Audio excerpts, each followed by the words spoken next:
চাচারা, আপনারা হায়াতের লাস্টের টাইমটা আপনাগরে কে বুঝাইয়া দিল যে শেষ বয়স মানে চা দোকানের জন্য?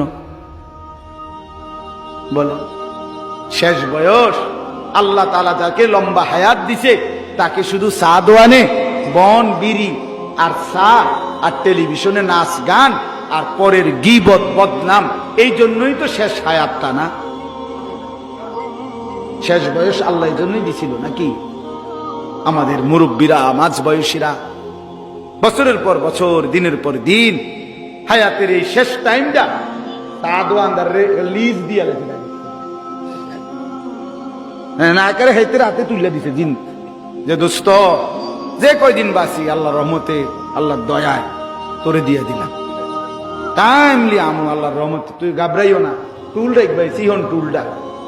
কদ্দুর ভালো একটা যদি সোফাত বইতো তো মনটারে বুঝাইতাম, দেখ বেচারা একটা সোফাত বইছে, এটা বালা জাগাত বইছে, একটা সিকন টুল পুরোটা শৈলে আড়ে না এটার ভিতরে, এইটার মধ্যে আবার 10টা বছর ধরে বয়া রাখছে। আহারে চাচা, কীর্তেন ভাত খাইলেন, এত ভাত এত গোস্ত কই গেল? এদুর দেমাগ ধরল না। এই কি, এটার অর্থ কি? কি জবাব দিবে এই চাচারা? ইয়ালামুনা যাহিরাম মিনাল হায়াতিদ দুনিয়া ওয়া হুম আনিল আখিরাতি হুম গাফিলুন। আল্লাহ বলে, তোমরা তো দুনিয়া খুব ভালোই বুঝো, কিন্তু আখিরাতের ব্যাপারে একদম গাফেল। 90 বছরের বুড়া মানুষকেও জিজ্ঞেস করেন, চাচা বিএস বুঝেননি, সিএস বুঝেননি, খতিয়ান বুঝেননি? হ্যাঁ, ওই দিন এক জায়গায় আপনার দেখছি, এটা বয়স্ক মানুষ সব বুঝে, সব বুঝে, দুনিয়ার মামলা মেল মিটিং দেন দরবার কাগজপত্র সব বুঝে, কিন্তু তাব্বাতিয়াদা সূরাটা শুদ্ধ করতে আলাম তারা সূরাটা শুদ্ধ। আত্তাহিয়াতু বলতে কবেন, কবে আপনি কোন না একটু যে চাচা আপনি কদ্দুর ভাই, আপনার বয়স তো 40, কদ্দুর আত্তাহিয়াতু দেখো সবার সামনে কদ্দুর কর। এবার না হুজুর ইডি কইয়া শরম দিয়েন না, না বুঝেন তো আমরা সাধারণ মানুষ, গ্রামের মানুষ, আলাপ এবার আলাপ করে। ছোটবেলায় পড়ছি না, মূর্খ সুরুক্ষ মানুষ। হ্যাঁ, শেষ এই কাসুমাসু এই কথার জবাবে কবরে ফেরেশতাদের কাছে দিলে চলবে তো? হাসরের ময়দানে আল্লাহর কাছে বললে চলবে তো? তো বলেন এটা কি জবাব? অথচ আল্লাহ তাআলা কোরআনুল কারীমের মধ্যে বলছে, ওয়াদা ওয়ালাকাদ ইয়াসসারনাল কুরআনা লিযিকরি ফাহাল মিন মুদ্দাকির। আল্লাহ বলে, বান্দা বুঝতে চাইলেও কোরআন সহজ, শিখতে চাইলেও কোরআন সহজ, শুনতে চাইলেও কোরআন সহজ, পড়তে চাইলেও কোরআন সহজ। যেমনে তুমি চাও কোরআনকে আমি সহজ করে দেব তোমার জন্য। আমি বলবো, আমি দেব, ওয়ালাকাদ ইয়াসসারনা, আমি সহজ করে দিলাম। আল্লাহ চাইলে পাথর নরম হয়নি? কথা বলেন না কেন? আল্লাহ চাইলে পাথর নরম হইতে পারেনি? তো আল্লাহ চাইলে 60 বছরের বুড়া মানুষ, এবার আপনি যদি কোন আমার জিহ্বা শক্ত হয়ে রয়েছে হুজুর বয়সকালের কারণে, এটা আল্লাহ চাইলে, মহব্বত দেখলে, আল্লাহর কোরআন শিখতে চাইলে আল্লাহ সেই জিহ্বা নরম করতে পারে না? আমি একটা উদাহরণ দেই, কথা বলেন না, একটা উদাহরণ দেই।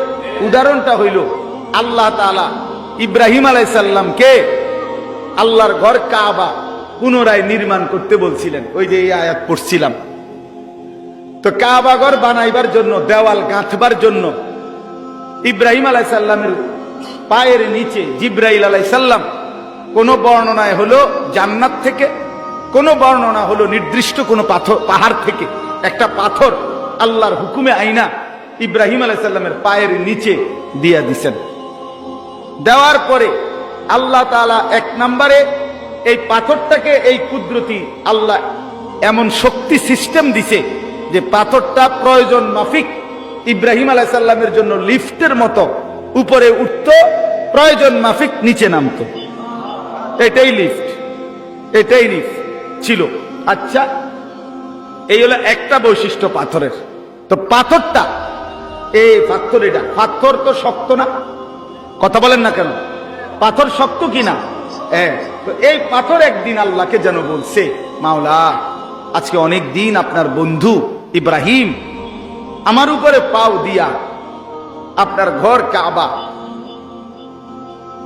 বানাইতেছে, আমি পাথর কাজ শেষ হইলে যদি আমারে ফেলে দেয় তো আমি পাথর হিসেবে পড়েই থাকবো। আমারে যদি একটু সুযোগ দেন আল্লাহ, আমি আপনার বন্ধুর পায়ের চিহ্নটা, আমি পাথরটা একটু মাটির মতো নরম হইয়া আপনার বন্ধুর পায়ের চিহ্নটা একটু নিতে চাই আমার মধ্যে।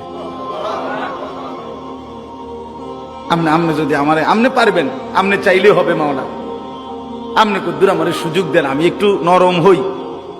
আর নরম হইলেই তো পাওটা গাইঠা যাবে, পায়ের চিহ্নটা ডাইবে যাবে না প্যাকের মধ্যে কাদার মতো। তাইলে তো এরপরে শুকিয়ে গেলেই, অর্থাৎ এরপরে আমি পাথরে আজীবন আপনার বন্ধুর পায়ের চিহ্ন থাকবে। আল্লাহ বলে ঠিক আছে, আমি তো সেই আল্লাহ যে দাউদ আলাইহিস সালামের জন্য লোহা কি করে দিছিলাম, ওয়া আলান্না লাহুল হাদিদ। হ্যাঁ, আমি আল্লাহ দাউদ আলাইহিস সালামের জন্য লোহাকে নরম করে দিয়েছি। দাউদ নবী লোহা যখন হাত দিয়ে ধরতেন মোমের মতো গলে যেত, আর উনি এমনিতেই হাত দিয়েই পুরানো ছাড়া হাত দিয়েই দাও কুড়াল বানায় লাইতেন।